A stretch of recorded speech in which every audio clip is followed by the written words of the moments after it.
नमस्कार मित्रांनो, आजच्या BMC कायद्याच्या इम्पॉर्टंट सिरीजमध्ये आपण परीक्षेदृष्टीने अत्यंत महत्त्वपूर्ण असणारा जो भाग आहे अर्थसंकल्पीय तरतूद, की जो भाग परीक्षेदृष्टीने महत्त्वाचा आहे मात्र समजायला अत्यंत किचकट आहे।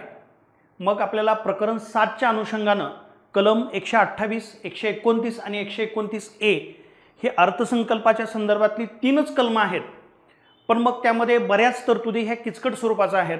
त्याचबरोबर BMCचा अर्थसंकल्प या अनुषंगाने आपल्याला BMCच्या स्थानिक बाबी व वैशिष्ट्ये त्याच्यामध्ये सुद्धा आपल्याला तो परीक्षेदृष्टीने महत्त्वाचा आहे। तर त्यामुळे ह्या BMCच्या अर्थसंकल्पाच्या अनुषंगाने तर मग अर्थसंकल्प A काय असतो, अर्थसंकल्प B काय असतो, किंवा अर्थसंकल्प किंवा अंदाजपत्रक C काय आहे, E काय आहे, मग मुंबई महानगरपालिका आयुक्त यांची BMCच्या अर्थसंकल्पामध्ये काय भूमिका आहे, बेस्टचा महाव्यवस्थापक जो आहे त्याची काय नेमकी भूमिका आहे, स्थायी समितीची काय भूमिका आहे, शिक्षण समितीची काय भूमिका आहे, बेस्ट समितीची काय भूमिका आहे, आणि अल्टिमेटली महानगरपालिकाला अर्थसंकल्पीय मंजूर करण्याच्या संदर्भातल्या काय वेगवेगळ्या ज्या काय पॉवर आहेत, किंवा महानगरपालिका अर्थसंकल्प मंजूर करेपर्यंत काय तात्पुरती प्रोव्हिजन आहे, या संदर्भातल्या अत्यंत किचकट तरतुदी ह्या कलम 128, 129 आणि 129A मध्ये दिलेल्या आहेत। तर त्या अनुषंगाने ह्या सगळ्या गोष्टी ह्या आपण या आजच्या लेक्चरच्या अनुषंगाने आपण क्लिअर करणार आहे। प्रकरण 7 हे BMCच्या अर्थसंकल्पाशी निगडित आहे। अर्थसंकल्प किंवा ज्याला आपण अंदाजपत्रक म्हणतो, अंदाजपत्रक, मग ज्याला आपण बजेटरी एस्टिमेट म्हणतो, बजेटरी एस्टिमेट। आता इथल्या बऱ्याच काही गोष्टी आपण इकॉनॉमीमध्ये ज्या शिकत असतो तर त्या थोड्या तुम्हाला इथं लिंक करता येतील। तर जेवढं काही गरजेचं आहे इकॉनॉमीमधलं तर तेवढं मी हे कळण्यासाठी थोडं क्लिअर सांगेल। तर अर्थसंकल्प असतो म्हणजे काय, तर आपण असं म्हणतो की अर्थसंकल्प हा पुढील आर्थिक वर्षाचा असतो। बघा, अर्थसंकल्प असतो म्हणजे काय, तर अर्थसंकल्प हा पुढील आर्थिक वर्षाचा असतो असं आपण इकॉनॉमीमध्ये बघत असतो। पण आता इथं आपण म्हणतोय पुढील सरकारी वर्ष, आर्थिक वर्षाच्या ऐवजी शब्द काय इथं सरकारी वर्ष।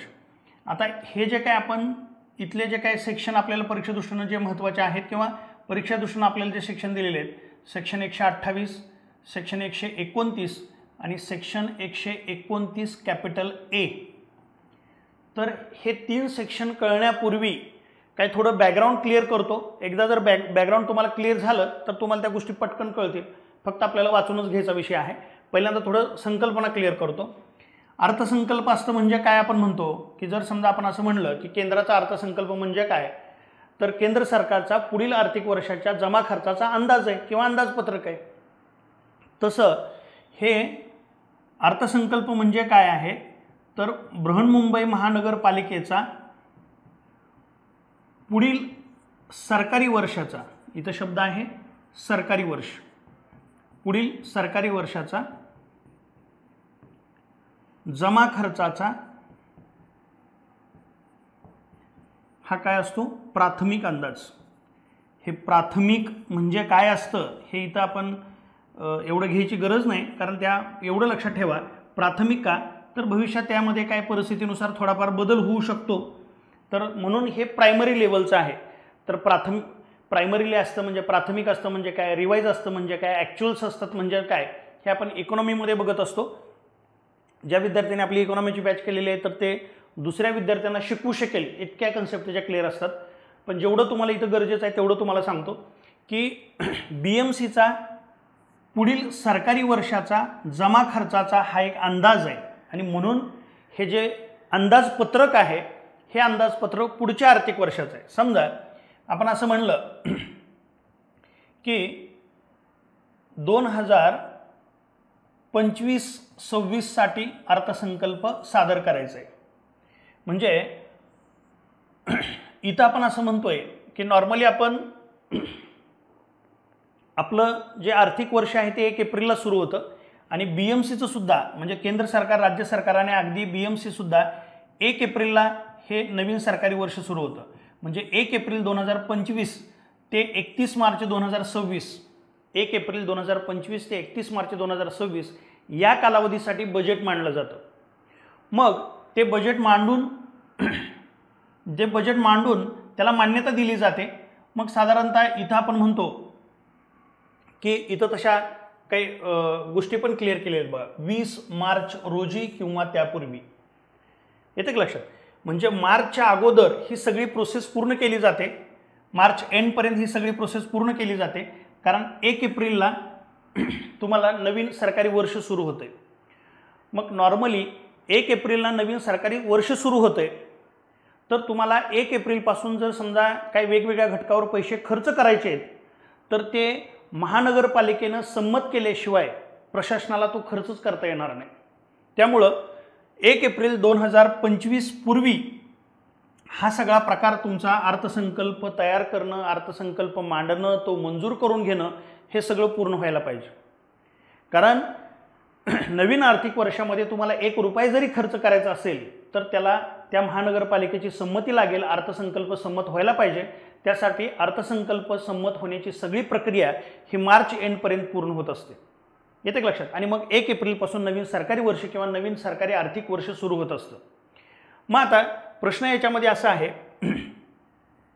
की म्हणजे 1 एप्रिल 2025 पूर्वी तुम्हाला हे सगळं तयार करावं लागेल. म्हणजे जर 1 एप्रिल 2025ला नवीन सरकारी वर्ष सुरू होते, तर याच्यापूर्वी तुम्हाला सगळ्या गोष्टी तयार ठेवाव्या लागतील. म्हणजे काय, तुम्हाला अर्थसंकल्प तयार करावा लागेल, अर्थसंकल्प तुम्हाला तयार करावा लागेल. त्या अर्थसंकल्पाला पुन्हा तुम्हाला संसदेची मान्यता घ्यावी लागेल. आणि संसदेची मान्यता किंवा संमती, आता ही बरीच मोठी प्रक्रिया असते, येते का लक्षात? तर अर्थसंकल्पाच्या प्रक्रियेवर आपण इकॉनॉमीमध्ये 8 ते 10 लेक्चर घेत असतो. त्यामुळे इथं एवढंच लक्षात ठेवा, अर्थसंकल्प तयार करणं आणि तयार केल्यानंतर ते महानगरपालिकेकडून संमत करून घेणं, आणि संमत केलं का मग 1 एप्रिल 2025 पासून तुम्हाला त्या महानगरपालिकेच्या निधीमधून पैसा खर्च करण्यासाठी परवानगी मिळते. मग आता प्रश्न असा आहे, हा जो आपण म्हणलं की जमा खर्चाचा अंदाज आहे, जमा खर्चाचा अंदाज आहे, मग इथं काय केलं जातं?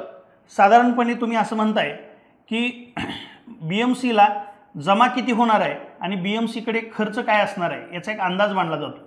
मग तुम्ही वेगवेगळे प्रोजेक्ट्स कुठल्या कुठल्या प्रोजेक्ट्सवर खर्च करायचे आहे, किंवा नॉर्मली ह्या देखभालीचा खर्च किती आहे, मेंटेनन्सचा खर्च किती आहे, रस्ते देखभालीचा खर्च किती आहे, किंवा पाणी पुरवठ्याचा खर्च किती आहे, मलनिसरणाचा खर्च किती आहे, ह्या सगळ्या काही गोष्टींचा साधारणतः खर्च काढला जाईल. मी एक टेंटेटिव्ह आकडा घेतो, समजा 100 कोटी रुपये आहे, खर्च 100 कोटी रुपये आहे.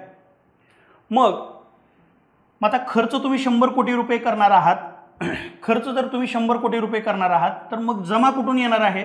तर जमा 2 मार्गांतून येणार आहे. एक प्रामुख्याने वेगवेगळ्या प्रकारचे तुम्ही कर आकारणार आहे, त्याचबरोबर बेस्टमधून जे काही तुम्ही बेस्टच्या माध्यमातून Brihanmumbai electricity supply and transport corporation जे आहे, तर ह्या बेस्टच्या माध्यमातून तुम्ही सार्वजनिक वाहतुकीची सुविधा लोकांना देणार आहे, लोकांना वीज पुरवठा करणार आहे, आणि त्याच्या माध्यमातून पण तुम्हाला त्या बेसचं काय भाडं मिळेल, काय आकार मिळेल. येते लक्षात? आकार म्हणजे काय आहे? ते लाईट बिल आहे, वीज बिल आहे. तर मग वीज बिल आपण म्हणतो की मग 100 युनिट ते 200 युनिट किती प्रति युनिट किती रुपयांना आकारायचं, 200 युनिटपासून 300 युनिटपर्यंत वीज बिल किती प्रति युनिटनं आकारायचं.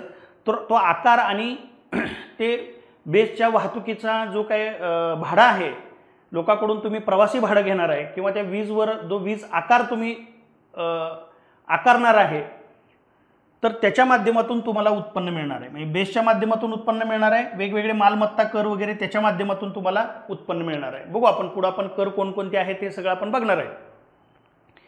तर मग आता हे तुमच्या उत्पन्नाचा भाग आहे, कर आणि ही बेस्ट, बरोबर आहे. बेस्ट हा उपक्रम आहे, त्याच्या माध्यमातून तुम्ही वीज पुरवठा करताय, सार्वजनिक वाहतुकीसाठी सेवा पुरवताय, त्याच्या माध्यमातून तुम्हाला उत्पन्न येतंय, आणि लोकांकडून कर आकारताय वेगवेगळ्या घटकावर, त्याच्यातून तुम्हाला उत्पन्न मिळतंय, आणि मग त्या आलेल्या जमेतून तुम्ही खर्च करणार आहे. येतं का लक्षात?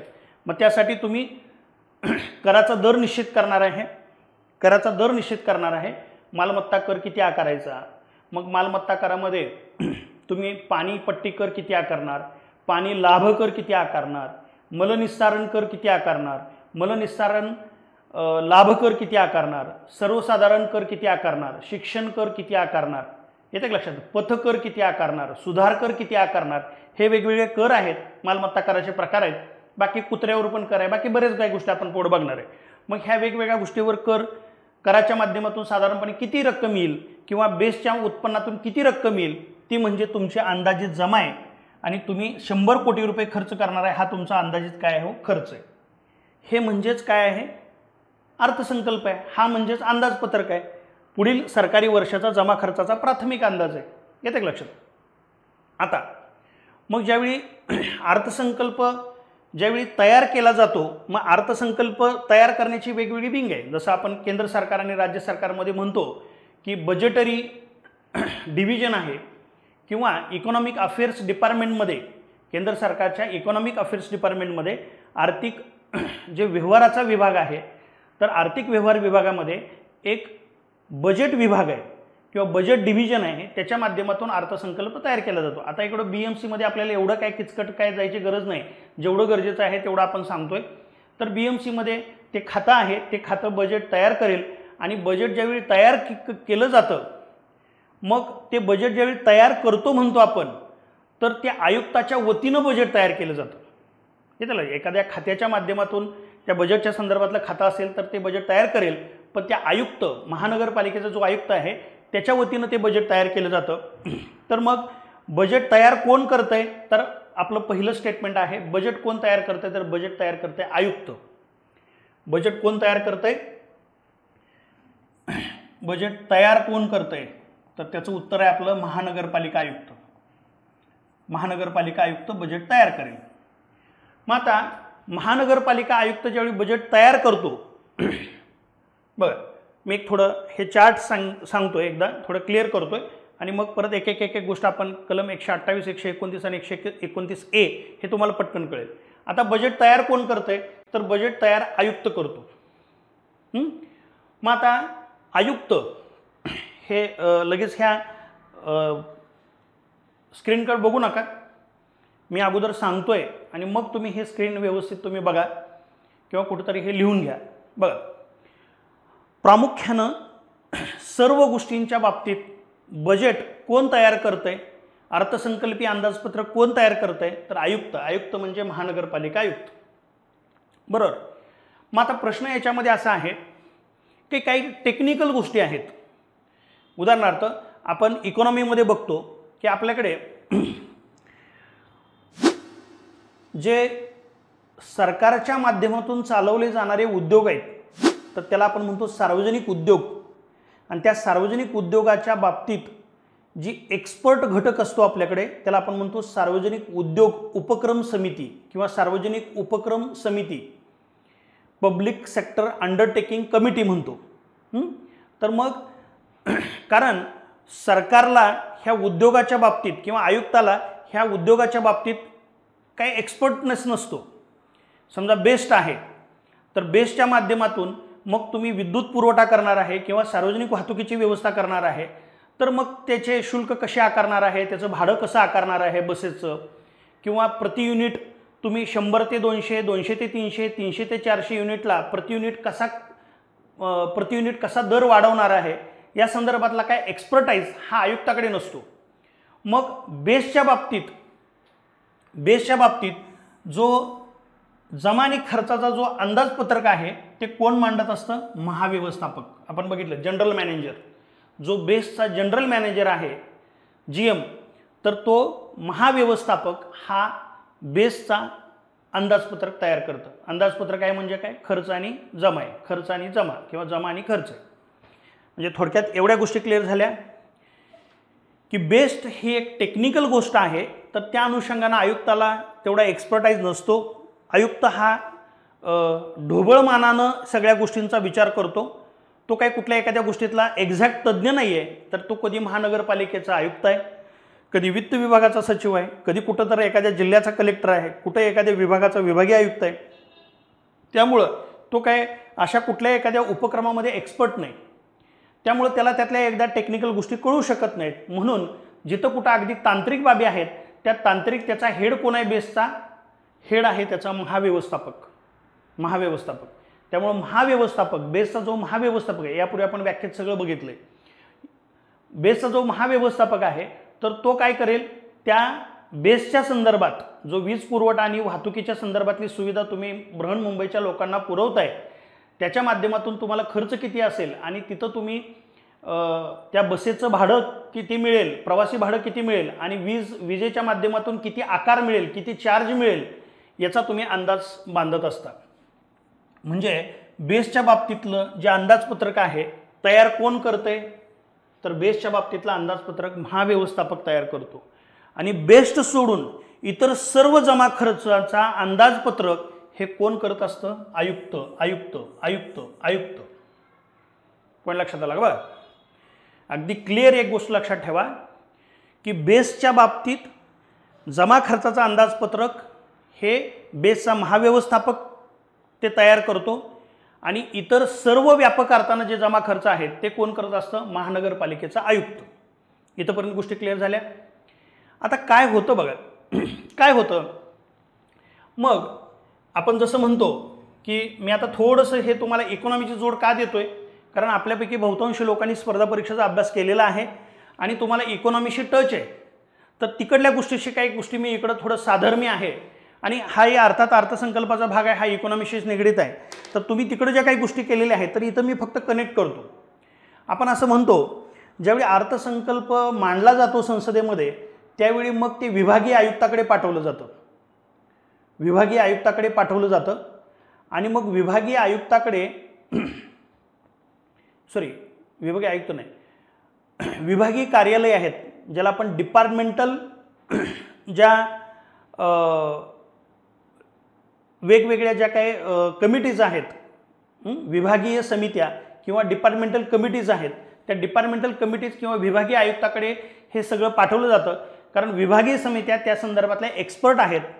ते विभागीय समित्याच्या अंतर्गत काम करणारी कार्यालये आत्तापर्यंत अशा प्रकारचे बजेट हाताळलेली आहेत. त्यामुळे कुठं खर्च कमी करता येईल, कुठं खर्च हा आवश्यक आणखी वाढवावा लागेल किंवा आणखी कुठल्या पद्धतीनं तुमची जमा वाढू शकेल या संदर्भातलं त्यांना नॉलेज आहे. त्यामुळं तसा प्रकार मुंबई महानगरपालिकेत कुठं आहे, स्थायी समिती, स्टँडिंग कमिटी, स्थायी समिती. एक्सपर्टाईज इथं कुठं आहे, स्थायी समिती.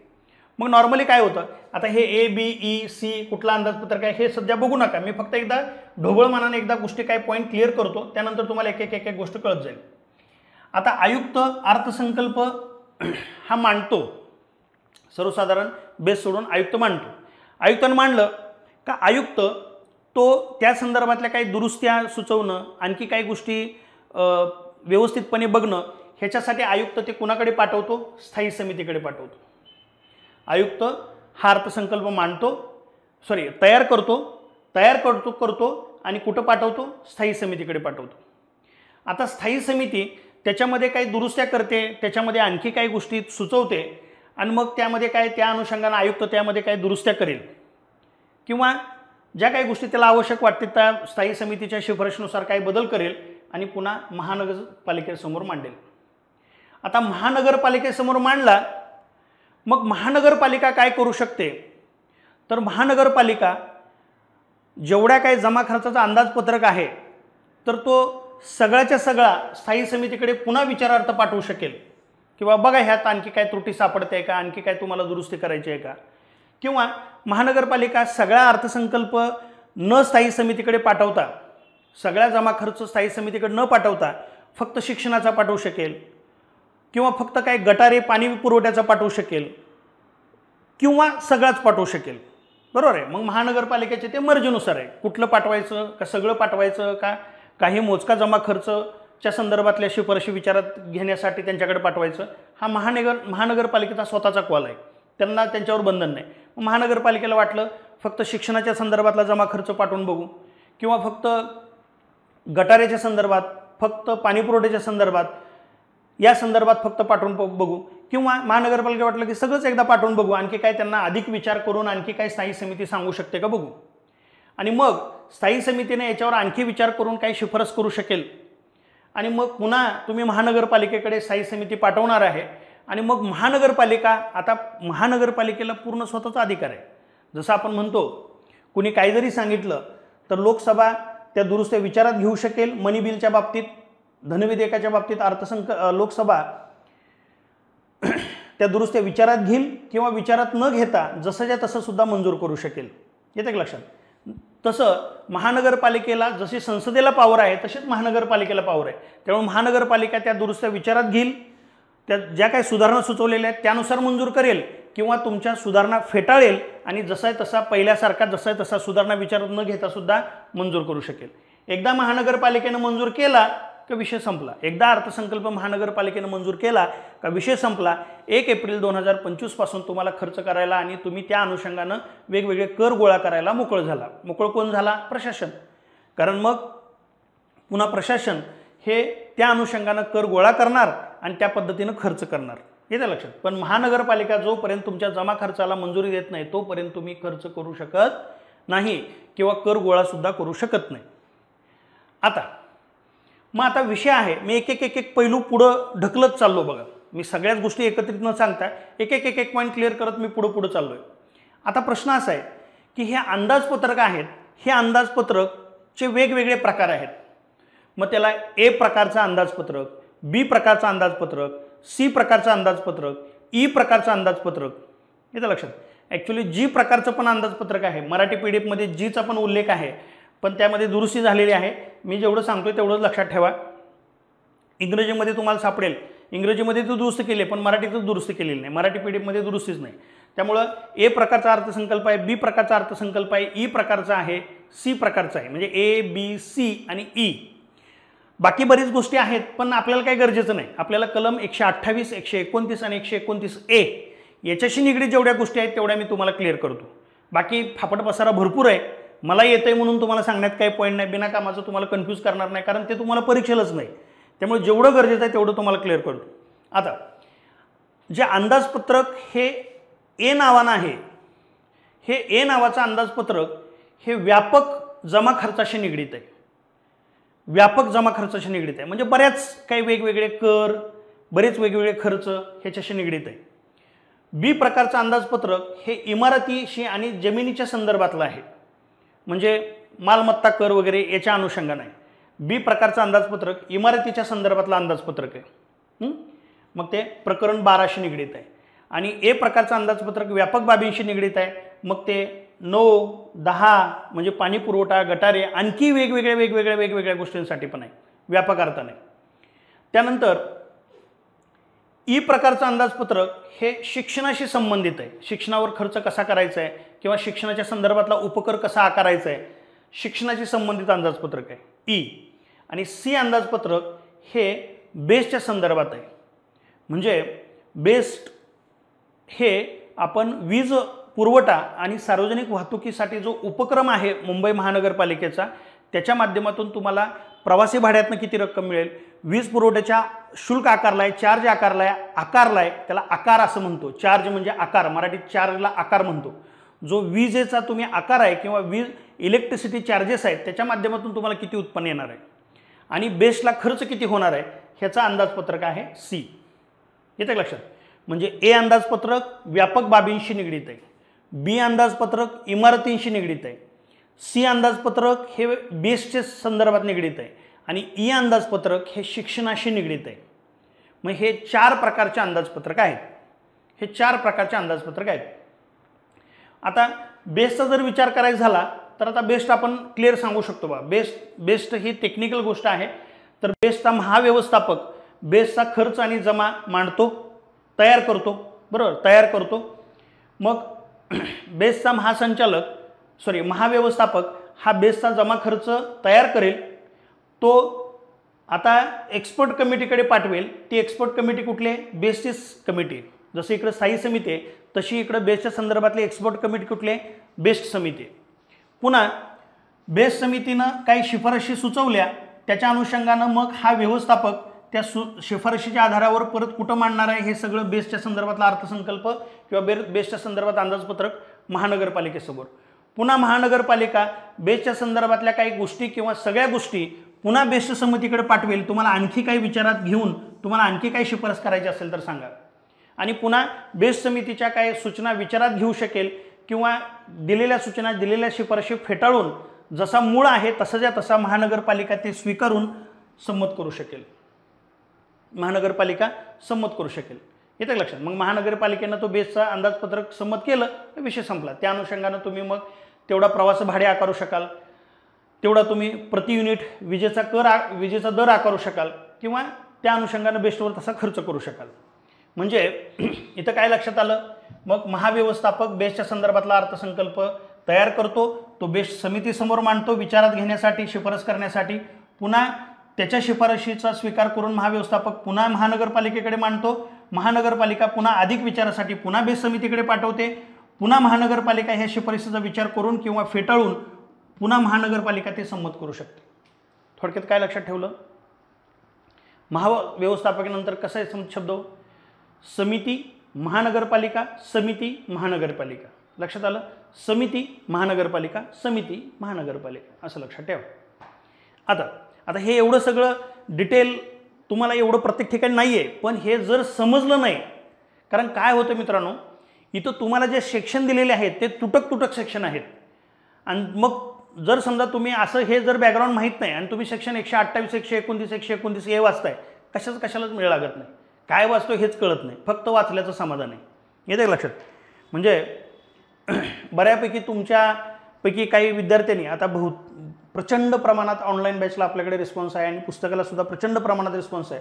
पण आपल्यातले पण काय बहादूर स्वतः सेल्फ अभ्यास करत आहेत, करायला काय हरकत नाही. पण एक विशिष्ट वेळ आली का त्यांच्या लक्षात येईल की बाबा हे गडबडीचा कार्यक्रम आहे, कारण कुठलं काय नेमकं कशात काय फरक आहे आणि काय वाचतोय ह्याचाच मेळ लागत नाही. येतं का लक्षात. त्यामुळं आपल्याकडंच नाही पण तुम्ही कुणाकडून तर हे समजून घेतलं पाहिजे. भले तुम्हाला, आणि ह्याच्या फीज पण नॉर्मल आहेत, असं काही खूप मोठ्या फीज आहेत असं नाही. पण जरी समजा तुम्हाला कोणाकडे बॅच करायची नसेल तर तुम्ही तुमच्या एखाद्या मित्रांना कुणाकडे तर बॅच केलेलं आहे, समजून घेतलेलं आहे, त्याच्याकडून तरी समजून घेतलं पाहिजे. जर समजा कुणी सेल्फ करतंय, हे गंडायचाच प्रकार आहे बघा. म्हणजे भविष्यात ते पश्चातापाचीच गोष्ट आहे. तुम्ही इकडं फॉर्म हजार रुपये जो भरताय आणि त्या विषयासाठी तुम्ही माफक खर्च पण करत नाही, तर तुम्हाला तुमच्या आयुष्यातली प्रायोरिटीज लक्षात आलं नाही. नेमकं कुठं कंजूसपणा करायचं आहे, कुठं चिकाटी करायची आहे, कुठं काटकसर करायची आहे, हे तुम्हाला आयुष्यात प्रेफरन्सच लक्षात आलं नाही. येतं का लक्षात. त्यामुळं अर्थात तुम्ही बॅच लावले तरच मला तुम्ही बघताय, तर त्यामुळं तुम्ही बॅच लावली आहे ह्याचा तुम्हाला प्रचंड फायदा होईल. कारण ज्यांनी नाही लावली तर त्यांना काही दिवसानंतर पश्चाताप होऊन परत शेवटी लावावीच लागणार आहे आणि मग कमी वेळ राहणार आहे. येतं का लक्षात. तर कारण बऱ्याच किचकट गोष्टी आहेत त्याच्यामध्ये, कारण हे सगळं तुटक दिलेलं आहे. आणि मग तुम्हाला हे जर बॅकग्राऊंड नाही कळलं तर तुम्हाला सेक्शन 128, 129, 129 हे कळणारच नाही. त्यामुळं तुम्हाला ते कळण्यासाठी हे तुम्हाला सांगावं लागणार आहे. येतं का लक्षात. आता हे बेसच्या बाबतीत सांगितलं. आता प्रश्न काय बघा, आता प्रश्न असा आहे, जसं आपण ह्या बेसच्या बाबतीत बघितलं तसं आता बेस्ट सोडून इतर सर्व प्रकारचं अंदाजपत्रक कोण तयार करते म्हणून सांगितलं होतं तुम्हाला, महानगरपालिकेचा आयुक्त. पण आता त्यातल्या त्यात शिक्षणाच्या संदर्भातली एक्सपर्ट कमिटी आहे, शिक्षण समिती आहे. शिक्षणाच्या संदर्भातली एक्सपर्ट कमिटी कोण आहे, शिक्षण समिती. मग आयुक्त शिक्षणाच्या संदर्भातल्या जे काही जमा खर्चाचा अंदाज तयार करेल ते शिफारस विचारात घेण्यासाठी शिक्षण समितीकडे मांडेल. पुन्हा शिक्षण समितीच्या शिफारशी विचारात घेऊन आयुक्त पुन्हा महानगरपालिकेसमोर शिक्षणाचा जमा खर्च मांडणार आहे. महानगरपालिका त्यातल्या काही गोष्टी किंवा सगळ्या गोष्टी शिक्षण समितीकडे आणखी शिफारशीसाठी पाठवेल. शिक्षण समितीच्या गोष्टी विचारात घेऊन किंवा फेटाळून महानगरपालिका शिक्षणाच्या संदर्भातला जमा खर्च संमत करेल. संपला विषय. आता म्हणजे ए हा कोणाशी निगडीत आहे, शिक्षणाशी निगडीत आहे. सी हा अर्थसंकल्प कोणाशी निगडीत आहे, बेसशी निगडीत आहे. आता प्रश्न याच्यामध्ये असा आहे की आता इतर जे काय आहे, म्हणजे आता आपण म्हणतो बेस्ट सोडून इतर सगळं जमा खर्चाचा अर्थसंकल्प कोण करते, आयुक्त. इथं पण बघितलं आयुक्तच आहे. मग आता शिक्षण सोडून शिक्षण समिती सोडून आणि बेस समिती सोडून एक महत्त्वाची समिती आहे स्थायी समिती. मग आता स्थायी समितीकडे प्रामुख्यानं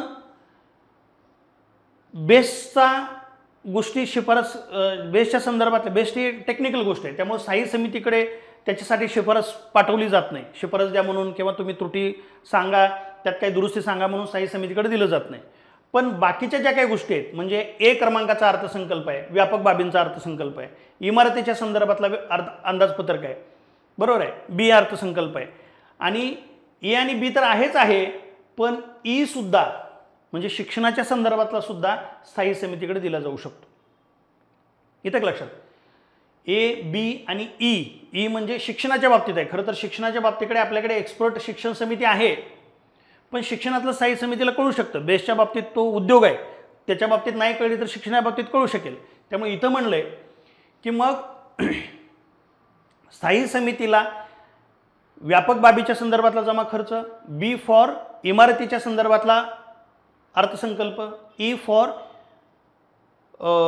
शिक्षणाच्या संदर्भातला अंदाजपत्रक किंवा सगळेच म्हणले किंवा सगळेच हे स्थायी समितीकडे आयुक्त पाठवू शकेल विचारासाठी.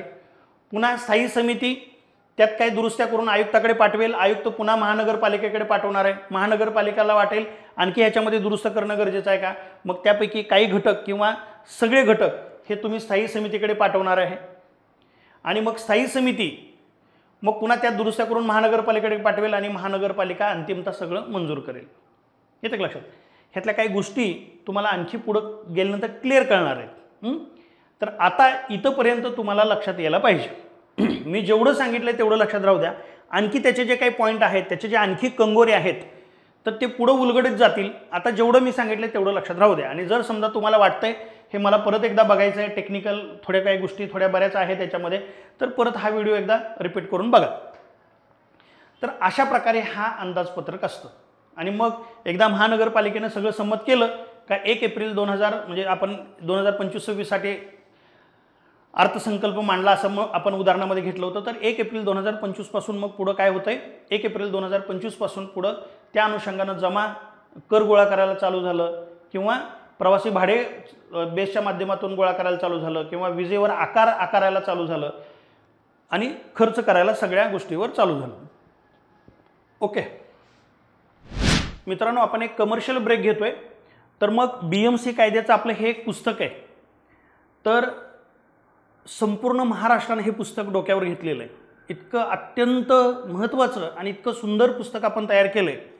तर या पुस्तकाचं जे वैशिष्ट्य आहे ते वैशिष्ट्य म्हणजे विद्यार्थ्यांनीच मला ह्या प्रतिक्रिया सांगितलेल्या आहेत. महाराष्ट्रात आपलं एकमेव असं पुस्तक आहे की जे पुस्तक अगदी आता ह्या 2024च्या दुरुस्त्यापर्यंत आहे. आणि आपली ऑनलाईन बॅच पण महाराष्ट्रातली ही एकमेव ऑनलाईन बॅच आहे की जी आता अलीकडच्या 2024 पर्यंतच्या सगळ्या दुरुस्त्या सहित आहेत. अर्थात हे विद्यार्थ्यांनीच मला येऊन सांगितलं आहे की असं कोणत्याही पुस्तकामध्ये आणि कोणत्याही बॅचमध्ये आत्तापर्यंतच्या सगळ्या दुरुस्त्या दिलेल्या नाहीत.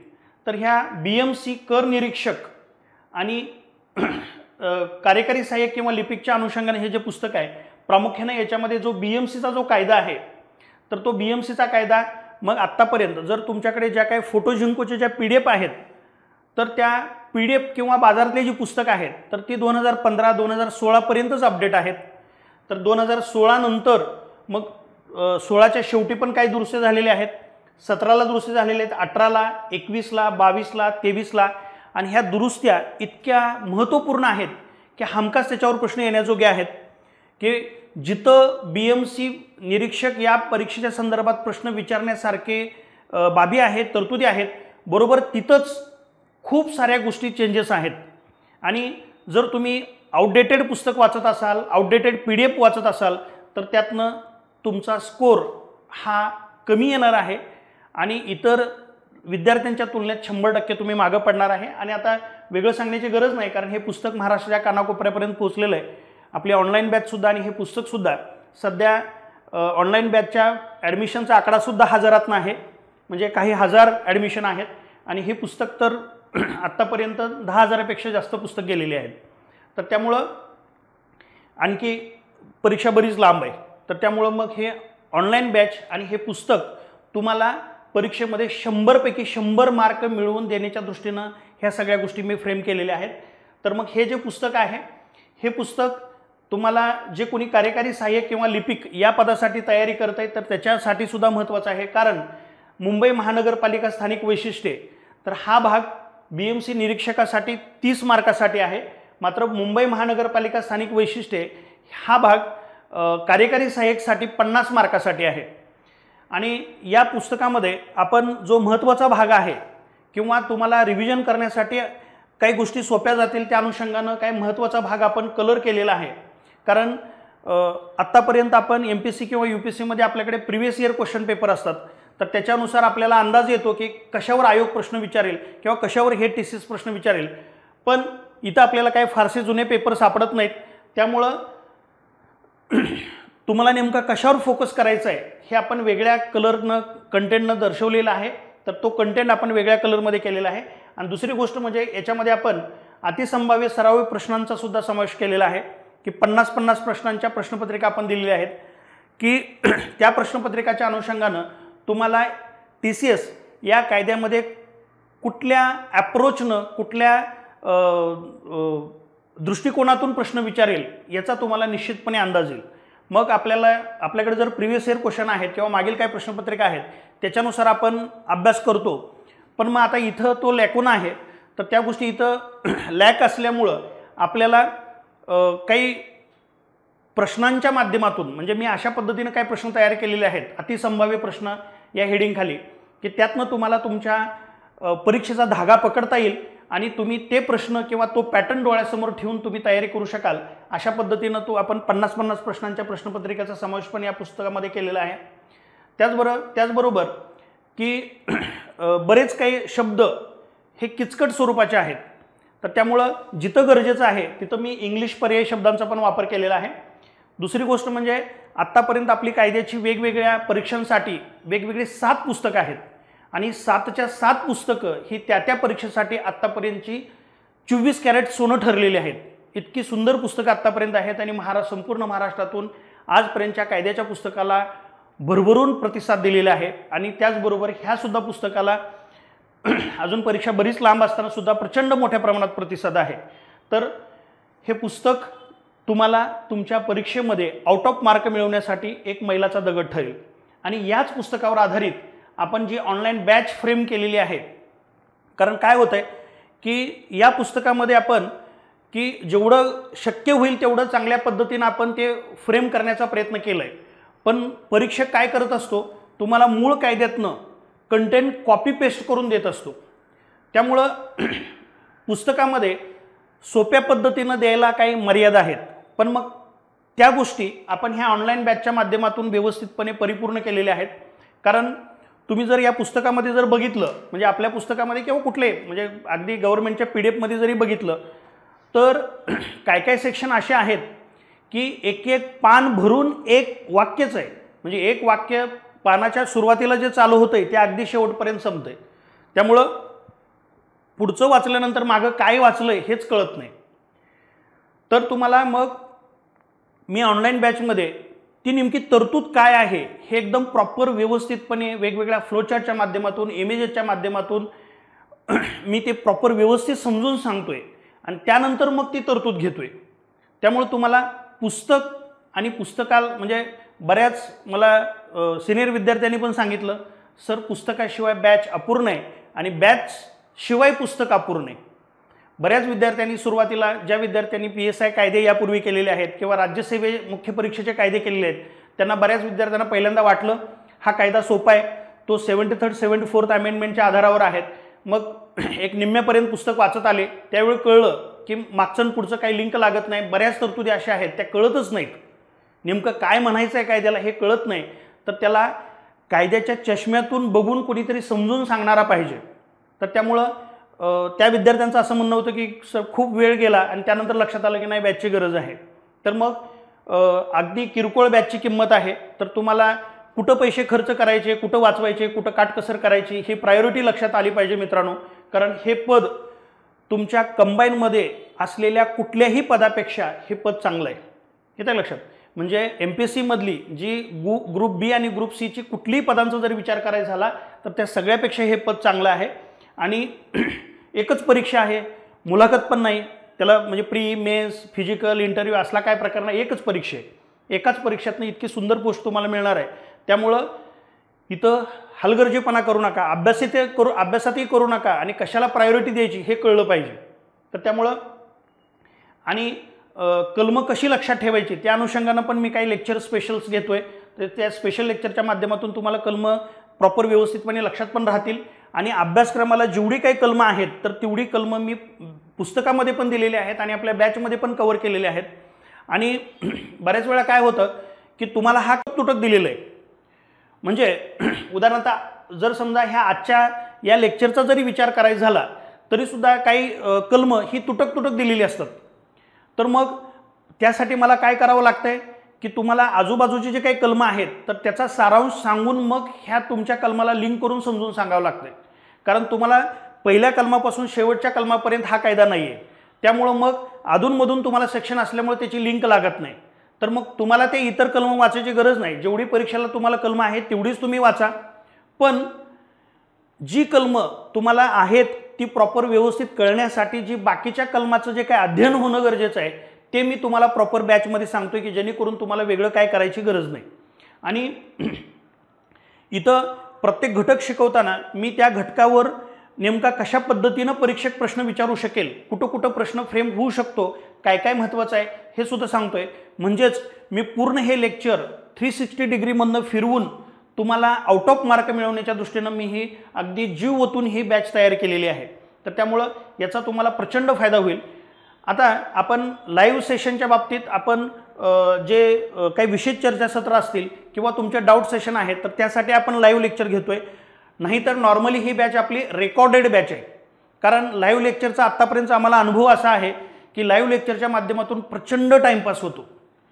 कुणाला नेटचा इश्यू आहे आणि त्यामुळं मग कुणाला दिसत नाही, कुणाला मध्येच आवाज येत नाही, तर त्यामुळं प्रचंड टाईमपास होतो. आणि दुसरी गोष्ट अशी की लाईव्ह लेक्चर आपण पुन्हा बघणं हे फार कंटाळवाणं असतं. त्यामुळं रेकॉर्डेड लेक्चर हे म्हणजे रेकॉर्डेड लेक्चर मी तर अशा पद्धतीनं सगळ्या विषयाची तयार केलेली आहेत. अगदी अर्थव्यवस्था असतील किंवा सगळ्या कायद्यांची लेक्चर्स असतील तर इतक्या सुंदर पद्धतीने मी ही लेक्चर तयार केलेली आहेत. तर ऑफलाईन कुठल्याही ऑफलाईन बॅचपेक्षा 10 पटीनं ही लेक्चर चांगली आहेत. त्यामुळं तुम्हाला वेगळं काही करण्याची गरज नाही. तर हे तुमच्यासाठी सांगितल्याप्रमाणे हे वन स्टॉप सोल्युशन आहे. तर ही बॅच आणि आपलं पुस्तक हे तुम्हाला 100% पैकीच्या पैकी मार्क मिळवणार आहेत आणि तुम्हाला निरीक्षक बनवणार आहेत. आणि हा जो कायदा आहे हा कायदा तुमच्या ह्या परीक्षेमधला गेम चेंजर आहे. कारण एवढ्या मोठ्या संख्येनं आपली ऑनलाईन बॅच गेलेली आहे आणि एवढ्या मोठ्या संख्येने हे पुस्तक विकलं गेलेलं आहे, एवढ्या ताकदीनं विद्यार्थी तयारी करतात. इथं तुम्हाला जवळपास पैकीच्या पैकी मार्क नाही पडली तर तुम्ही रेसच्या मागं राहणार आहे, हे लक्षात ठेवा. इतर इंग्रजी असेल किंवा मराठी असेल, इंग्रजीला 10च मार्क आहेत किंवा 10च प्रश्न आहेत, मराठीला 10 प्रश्न आहेत, तर किंवा मेंटल ॲबिलिटीला 15 प्रश्न आहेत. तर हे विषय इतके मोठे आहेत आणि याच्यावर प्रश्नाची संख्या अत्यंत किरकोळ आहे. आणि जर BMC कायद्याचा जर विचार करायचा झाला तर तुम्ही A4 साईजची जर पानं जर विचार करायचा झाला तर A4 साईजच्या पानांचा विचार करायचा झाला तर अगदी 40 पानामध्ये तुम्हाला 100 मार्क मिळणार आहेत. म्हणजे जवळपास एका पानावर एक प्रश्न तयार होणार आहे. असं स्पर्धा परीक्षेमध्ये तुम्हाला इतर ठिकाणी कुठंच दिसणार नाही. त्यामुळं ही जी संधी आहे BMC निरीक्षक आणि त्या पदामध्ये असलेला सिलेबसला हा जो कायदा आहे तर ही संधी सोडू नका मित्रांनो. हे तुम्हाला बॅच आणि पुस्तक किती महत्त्वाचं आहे ह्या सगळ्या गोष्टी मी तुम्हाला सांगितलेल्या आहेत. आणि यानंतरसुद्धा आपण आपल्या या यूट्यूबच्या माध्यमातून जे अत्यंत महत्त्वाचे विषय आहेत, जे महत्त्वाचा कंटेंट आहे त्याच्यावर परीक्षक पुन्हा पुन्हा प्रश्न विचारणार आहे. मात्र तो विषय समजायला किचकट आहे, त्या तरतुदी समजायला किचकट आहेत. तर अशा तरतुदी आपण यूट्यूबच्या माध्यमातून घेणार आहे. त्यामुळे आपलं यूट्यूब चॅनल पण सबस्क्राईब करून ठेवा. पुढं आता मग आपण जे प्रकरण बघतोय ते महसूल व खर्च आहे, रेव्हेन्यू एक्सपेंडिचर, वार्षिक अर्थसंकल्पीय अंदाज, ॲन्युअल बजेट इस्टिमेट. आता कलम 128 काय म्हणतंय? कलम 128 हे जमेबद्दल बोलतंय. म्हणजे जमा कशी करायची आहे? जमा कशी करायची आहे? एक तर कराच्या माध्यमातून जमा आहे, प्लस बेस्टच्या माध्यमातून तुम्हाला प्रवास भाडे आणि विजेच्या संदर्भातला चार्ज मिळणार आहे, तर त्या सगळ्या जमा आहेत. वेगवेगळ्या प्रकारचे कर आहेत. मालमत्ता कर, कुत्र्यावर कर, अक्षरशः म्हणजे कुत्र्यावर सुद्धा कर आकारला जातो. प्रत्यक्षात ते इम्प्लिमेंटेशन होत नाही, पण कुत्र्यावर कर आकारू शकते मुंबई महानगरपालिका. तर वेगवेगळ्या प्रकारच्या करातून येणारी रक्कम, मग कराचे दर निश्चित करायचे आणि बेस्टच्या माध्यमातून प्रवासाचं भाडं किती असेल ते निश्चित करायचं, विजेवर किती चार्ज आकारणार आहे ते सुद्धा निश्चित करायचं. तर हे कलम 28 सांगितलं, 128 सांगितलं. बाकी याच्यामध्ये काही नाही. आता तुम्हाला गोष्टी क्लिअर कळतील बा. महानगरपालिकेच्या करांचे व बेस्ट बृहन्मुंबई वीज पुरवठा व परिवहन उपक्रमांच्या भाड्यांचे, प्रवासी भाड्यांचे व आकारांचे म्हणजे वीज आकारचे दर निश्चित करणे. येते का लक्षात? आता याच्यामध्ये काय बघा, इथं काय सांगितलं, मग महानगरपालिका काय करणार आहे? इथला टप्पा आहे डायरेक्ट. इथं जे सांगितलेलं आहे इथला टप्पा आहे. महानगरपालिका काय करणार आहे? तर महानगरपालिका हे स्थायी समितीकडून काही प्रस्ताव घेणार आहे. महानगरपालिका मंजूर करण्यापूर्वी, महानगरपालिका हे सगळं मंजूर करण्यापूर्वी, अर्थसंकल्प मंजूर करण्यापूर्वी स्थायी समितीकडून तुम्ही काय करणार आहे? प्रस्ताव घेणार आहे, शिफारस घेणार आहे, काही दुरुस्त्या विचारात घेणार आहे आणि मग महानगरपालिका त्या विचारात घेऊन किंवा फेटाळून आपलं मंजूर करू शकेल. बरोबर आहे. म्हणजे तुम्ही स्थायी समितीला विचारलं म्हणून त्यांनी दिलेला सल्ला, त्यांनी सांगितलेली शिफारस विचारात घेणं हे महानगरपालिकेवर बंधनकारक नाही. येतं का लक्षात? ती फक्त शिफारस असते. तर मग महानगरपालिका स्थायी समितीकडून जो प्रस्ताव आल्यानंतर त्या गोष्टी विचारात घेऊन, मात्र त्यासाठी डेट सांगितली. काय डेट सांगितली? स्थायी समितीचे या संदर्भातले प्रस्ताव विचारात घेतल्यानंतर महानगरपालिका 20 मार्च रोजी किंवा त्यापूर्वी काय करेल? वेगवेगळ्या कराचे दर निश्चित करेल, प्लस बेस्टच्या माध्यमातून जे काय प्रवासी भाडे किंवा आकार आहे तर त्या गोष्टी निश्चित करेल. येते का लक्षात? बाकी काही नाही, फक्त आपल्याला वाचायचंच आहे आता. म्हणजे 20 मार्च हा तारीख लक्षात राहू द्या. 20 मार्च रोजी किंवा त्यापूर्वी, पण कुणाचे प्रस्ताव विचारात घेतल्यानंतर? स्थायी समितीचे या संदर्भातले प्रस्ताव विचारात घेतल्यानंतर महानगरपालिका 20 मार्च किंवा त्यापूर्वी जे काही कराचे दर आहेत ते निश्चित करणार आता. कारण महानगरपालिकेच्या आयुक्तांना ते तयार केलेत, ते स्थायी समितीकडून काही दुरुस्त्या घेतलेल्या आहेत, पुन्हा महानगरपालिकेकडे पाठवलेत, पुन्हा महानगरपालिका स्थायी समितीचे काही प्रस्ताव विचारात घेणार आहे आणि आता त्याच्या माध्यमातून 20 मार्च किंवा त्यापूर्वी महानगरपालिका हे कराचे दर निश्चित करणार आहे आणि बेस्टच्या माध्यमातून प्रवासी भाडे आणि विजेचा आकार निश्चित करणार आहे. कारण हे तुम्हाला 20 मार्च पूर्वी का? कारण 1 एप्रिल 2025 पासून तुम्हाला खर्च करण्यासाठी पैसे तरी पाहिजेत. ते मंजूर झाल्याशिवाय तुम्ही खर्च करू शकत नाही. त्याशिवाय तुम्ही मंजूर झाल्याशिवाय तुम्ही कर आकारू शकत नाही किंवा प्रवासी भाडे आकारू शकत नाही. त्यामुळं 20 मार्च पूर्वी तुम्हाला हे सगळं करायचं आहे. मग काय करायचं आहे? कराचे दर निश्चित करायचे आणि बेस्टचं प्रवासी भाडं आणि जो चार्ज आहे तो चार्ज निश्चित करायचा आहे, विजेचा चार्ज निश्चित करायचा आहे. मग आता काय म्हणलं बघ, हे जे मी 2 पॉईंट सांगितलेत तेच पॉईंट आहेत बघ, बाकी काय याच्यामध्ये नाही. हा जो कराचा दराचा पॉईंट ए पॉईंट आहे. काय म्हणलं आता ह्याच्यामध्ये? प्रकरण 8 मध्ये विहित करण्यात आलेल्या मर्यादेच्या व शर्तीच्या अधीन देणे. हे काय महत्त्वाचं नसतं. ज्या दरांनी नगरपालिकेचे कर बसवण्यात येतील ते दर लगत नंतरच्या सरकारी वर्षात निर्धारित करेल. कारण आपण असं म्हणतो की आर्थिक वर्ष सुरू होतंय 1 एप्रिल 2025ला, पण हे सगळं तुम्ही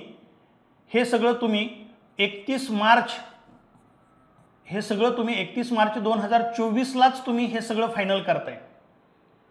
मग 31 मार्च 2024 हे चालू वर्ष आहे. येते का लक्षात? चालू वर्ष आहे. ह्या चालू वर्षामध्ये तुम्ही हे सगळं निश्चित केलं आणि पुढच्या आर्थिक वर्षासाठी निश्चित केलंय. तुम्ही जो अंदाज आहे तो अंदाजपत्रक तुम्ही पुढच्या आर्थिक वर्षासाठी आहे. त्यामुळे तुम्ही या आर्थिक वर्षात निश्चित केलंय पुढच्या आर्थिक वर्षासाठी.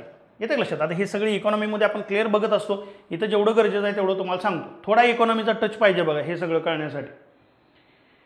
पण जरी तुम्हाला इकॉनॉमी, आपल्यापैकी काही लोकांनी याच्या अगोदर इकॉनॉमी नाही व्यवस्थित केला तरी पण व्यवस्थितपणे तुम्हाला एवढ्या आधारावर कळणार आहे.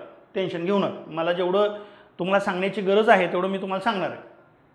हां, मग ज्या दराने नगरपालिकेचे कर बसवण्यात येतील ते दर लगत नंतरच्या सरकारी वर्षात निर्धारित करेल. बरोबर आहे. आणि मग आता याच्यामध्ये कर हा शब्द आला, पण याच्यामध्ये तुम्ही मराठी PDF जर बघितली तर त्याच्यामध्ये जकात शब्द अजून पण आहे. ॲक्च्युली जकात हा 2017लाच रद्द झालेला आहे, येतं लक्षात. तर त्यामुळं मी तर दिलं आहे बघा, 2017मध्ये पुढील शब्द वगळण्यात आले. ज्या वस्तूवर जकात कर बसवण्यात येईल त्या वस्तूंचा जकात दरसुद्धा निश्चित केला जातो असं स्टेटमेंट आहे. मात्र जकात आता रद्द झाला आहे 2017पासून. मग काय हो, ज्या दराने वेगवेगळ्या प्रकारचे नगरपालिकेचे कर आहेत ते कर महानगरपालिका निश्चित करेल. येतं लक्षात. कधी? 20 मार्च रोजी किंवा त्यापूर्वी. येतं का लक्षात. आता फक्त खाली पॉईंट दिला की ठीक आहे, नगरपालिका वेगवेगळे कर निश्चित करेल, पण मालमत्तेच्या संदर्भातले जे कर आहेत तर ते वेगवेगळे असू शकतील. उदाहरणार्थ, काही इमारती ह्या कमर्शियल असतील, ज्याला कमर्शियल कॉम्प्लेक्स वगैरे पण म्हणतो, त्यामुळे कमर्शियलचे मालमत्ता दर वेगळे असतात आणि निवासी म्हणजे रेसिडेन्शियलचे मालमत्ता दर वेगवेगळे असतात. किंवा जर समजा पुढे जाऊन आपण बघणार आहे 500 स्क्वेअर फूटपेक्षा जर तुमच्या घराची जागा, घराचं कार्पेट क्षेत्र हे 500 चौरस फुटापेक्षा कमी आहे, 500 चौरस फुटापेक्षा कमी आहे, तर मग तुम्हाला मालमत्ताच कर लागणार नाही. पण जेवढ्या मोठ्या प्रमाणात तुमच्याकडे चटई क्षेत्र आहे, जेवढ्या मोठ्या प्रमाणात तुमच्याकडे एरिया जास्त आहे, तर तुम्हाला मालमत्ता कराचा दरसुद्धा मोठा असू शकतो. किंवा समाजामध्ये काही वंचित घटक आहे, यापूर्वी आपण बघितलं की बाबा एक ऐच्छिक गोष्टी काय आहेत कलम 63 सांगितल्या, तर SC समाज, ST समाज, विमुक्त जाती, भटक्या जमाती यांच्यासाठी काय कल्याणकारी योजना आखणं हे ऐच्छिक कार्य आहे. तर ह्या वंचित घटकासाठी मग तुम्ही काय करू शकाल, मालमत्ता कराचे दर कमी करू शकाल. त्याचबरोबर जे असे काही प्रिमायसेस आहेत की जे सार्वजनिक किंवा काही धार्मिक कार्यासाठी वापरले जातात किंवा काही कलाकारांच्या कलागुणांना वाव देण्यासाठी मालमत्ता काही वापरले जातात, त्यांचे कराचे दर कमी असू शकतील. त्यामुळे परिस्थितीनुसार वेगवेगळ्या घटकांच्या मालमत्तांचे मालमत्ता कर हे वेगवेगळे असू शकतात. हा पॉईंट आहे, फक्त एवढं लक्षात ठेवा, बाकी काही नाही. परंतु महानगरपालिकेस इमारतींच्या व जमिनींच्या अथवा तिच्या भागाच्या वापरकर्त्याच्या निरनिराळ्या प्रवर्गाकरता मालमत्ता करांचे निरनिराळे दर निर्धारित करता येतील. हा पहिला पॉईंट फक्त एवढंच सांगितलं. आपण काय म्हणलं आहे, तुम्ही काय करणार आहे, जे आपण इथं असं म्हणलं होतं बघा, काय करणार आहे तुम्ही 128 मध्ये काय करणार आहे, तुम्ही जमेचा विचार करणार आहे. कर आणि बेसच्या संदर्भातलं प्रवासी भाडं आणि विजेच्या संदर्भातला चार्ज आकार एवढाच विषय आहे. जमेचाच फक्त विषय 128 मध्ये आहे. मग ए पॉईंट कराच्या संदर्भातला आहे. मग कराच्या बाबतीत सांगितलं, येतं का लक्षात. आणि फक्त मालमत्ता कराचे दर वेगवेगळे असू शकतात एवढंच सांगितलं. फक्त आता हे कसं आहे, कायद्याची भाषा ही फार किचकट आहे, म्हणून तर तुम्हाला बॅच लावावं लागते. कारण हे सहजासहजी वाचून कळत नाही. त्यामुळं यांना नेमकं काय म्हणायचं आहे हे जर मी आता तुम्हाला सांगितलं तर आता तुम्ही पटपट फक्त हायलाईट केलेले पॉईंट जरी वाचलं तर तुम्हाला कळणार आहे. पुढं आता दुसरा पॉईंट याच्यामधले उत्पन्नाचा दुसरा भाग काय हो, बेस्ट आहे. म्हणजे बेस्टनं जे प्रवासी भाडं आहे किंवा विजेच्या संदर्भातला जो चार्ज आहे, आकार आहे, प्रति युनिटला किती आकार आहे, प्रति युनिटला तुम्ही किती चार्ज घेणार आहे, हे तुम्ही निर्धारित करणार आहे. निर्धारित करणार आहे म्हणण्यापेक्षा खरं तर महानगरपालिका ह्या बेस्ट ह्या उद्योगाच्या संदर्भात एक्सपर्ट नाही आहे. त्यामुळं बेस्ट जे महाव्यवस्थापक आहे आणि बेस्ट जी समिती आहे त्यांनी ज्या काही गोष्टी सांगितलेल्या आहेत तर ती महानगरपालिका शक्यतो मान्यच करत असते. येतं लक्षात. तर तसं आपल्याला इकॉनॉमीमध्ये पण बघता येईल की जे सार्वजनिक उद्योग आहेत तर त्या सार्वजनिक उद्योगाच्या संदर्भात जे काय सार्वजनिक उपक्रम समिती आहे तर त्यांनी ज्या काही सांगितलेल्या गोष्टी आहेत तर त्याची ढोबळमानानं चर्चा होत नाही. हा सुद्धा MPSCने प्रश्न विचारलेला आहे. सार्वजनिक उपक्रम समितीच्या अहवालावर पार्लमेंटमध्ये सहसा चर्चा होत नाही, कारण त्या टेक्निकल गोष्टी आहेत, तांत्रिक बाबी आहेत, त्या कळत नाहीत. आणि तिथली त्या उद्योगाची पारदर्शकता टिकवणं, त्या उद्योगाची स्वायत्तता टिकवणं, त्या उद्योगाची पारदर्शकता टिकवणं, त्यासाठी पण ह्या सगळ्या गोष्टी वर चर्चा केली जात नाही. त्यामुळं बेस्ट हा उद्योग आहे, त्या उद्योगाची स्वायत्तता टिकवणं गरजेचं आहे, त्या उद्योगाची पारदर्शकता टिकवणं गरजेचं आहे. तर त्यासाठी जे काही महाव्यवस्थापक सांगेल किंवा बेस्ट समिती सांगेल तर त्याच गोष्टी, तेच प्रवास भाडे आणि तेच विजेचे आकार हे मान्य केले जातात. शब्द काय मान्य करील. उत्पन्नाचा भाग आहे. बघा मग आता वरच्या काही गोष्टी महत्त्वाच्या नाहीत, हे आपलं कायद्याची भाषा असते. कलम 126B(2)(1)(a) मध्ये निर्दिष्ट केलेल्या अधिनियमितीपैकी कोणत्याही अधिनियमिती अन्वये त्याखाली किंवा कोणत्याही लायसन अन्वये किंवा त्याखाली विहित करण्यात आल्या असतील त्या मर्यादांच्या आणि शर्तीच्या अधीनतेनं बृहन्मुंबई वीज पुरवठा व परिवहन उपक्रमाच्या संबंधात ज्या दरांनी प्रवास भाडे व आकार बसवण्यात येतील ते दर मान्य करणे किंवा मान्य करील कोण? महानगरपालिका. इथं कराचे दर निश्चित केले 20 मार्च व त्यापूर्वी कराचे दर निश्चित करेल आणि इथं बेसचे प्रवास भाडे व आकार मान्य करेल. येतं लक्षात? म्हणजे आता फक्त तुम्ही जे कलर केले तेवढंच वाचलं तरी तुम्हाला पटकन कळणार आहे. आता इथं पुढं काय सांगितलं, पुढचा एक पॉईंट असा जनरल सांगतो की एकदा तुम्ही कराचे दर निश्चित केले तर त्यानंतर मग वर्षभरामध्ये पुन्हा कराचे दर पुन्हा वाढवू नका किंवा कमी करू नका, पुन्हा तुम्ही त्याच्यामध्ये काय बदल करू नका. म्हणजे साधारणपणे एकदा अर्थसंकल्पीय अंदाजपत्रकामध्ये तुम्ही जे कराचे दर निश्चित केले तर सहसा त्यामध्ये बदल करणार नाही, पण त्याला काय अपवाद दिलेले आहेत, पण सहसा बदल होत नाही, अपवाद वगळता. मग काय अपवाद असू शकतील? उदाहरणार्थ काय की कलम 134 सांगते की महानगरपालिकेने प्राप्ती किंवा खर्च याचे पुनःसमायोजन करणे. काही विशिष्ट परिस्थितीमध्ये महानगरपालिका आपल्या जमा खर्चाचं रिॲडजस्टमेंट करू शकेल. तर ते काय जे यातली काही कलमं तुम्हाला परीक्षेला नाहीत तर त्यामुळं हेडिंग जेवढं गरजेचं आहे तेवढं तुम्हाला सांगतो, बाकीचं गरजेचं नाही. 196 सांगतंय पूरक कर आकारून करात वाढ करता येईल. तुम्हाला काही जर कराची रक्कम कमी पडली तर करामध्ये काही पूरक कर वाढवता येईल. येतं लक्षात? तर त्याला मग सेस वाढवता येईल, येतं लक्षात? सरचार्ज वाढवता येईल, पूरक कर आकारून करात वाढ करता येईल. 196. 460H म्हणते वाहतूक सेवेबद्दल भाडं किंवा आकार. जर आंतरराष्ट्रीय स्तरावर जर समजा तेलाचे दर जर खूप मोठ्या प्रमाणात भडकले तर मग तेलाचे दर जर भडकले, तेलाच्या किमती प्रचंड प्रमाणात वाढल्या तर बसेसचा तुम्हाला प्रवास भाडं पण वाढवावं लागणार आहे परिस्थितीनुसार. वाहतूक सेवेबद्दल भाडे व आकार 460H. 460I कशाबद्दल बोलतोय? वीज आकार. वीज निर्माण करण्यासाठी ज्या काही वेगवेगळ्या इनपुट्स लागतात किंवा वीज निर्माण करण्यासाठी अजूनही आपल्याकडे आपण कोळशावर आधारित वीज निर्मिती करतो. जर कोळसाच अपुरा पडला तर मागणी खूप आहे आणि पुरवठा कमी झाला, कोळशाचे दर वाढले, विजेचा दर पण वाढणार आहे. त्यामुळे परिस्थितीनुसार वीज आकार पण तुम्हाला वाढवावा लागणार आहे. येतं लक्षात? किंवा लोड शेडिंग सुरू झालं तर तरीसुद्धा तुम्हाला लोकांनी कमीत कमी वीज वापरावी म्हणून सुद्धा विजेचा आकार वाढवू शकणार आहे. 460I मध्ये सांगितलं वीज आकार.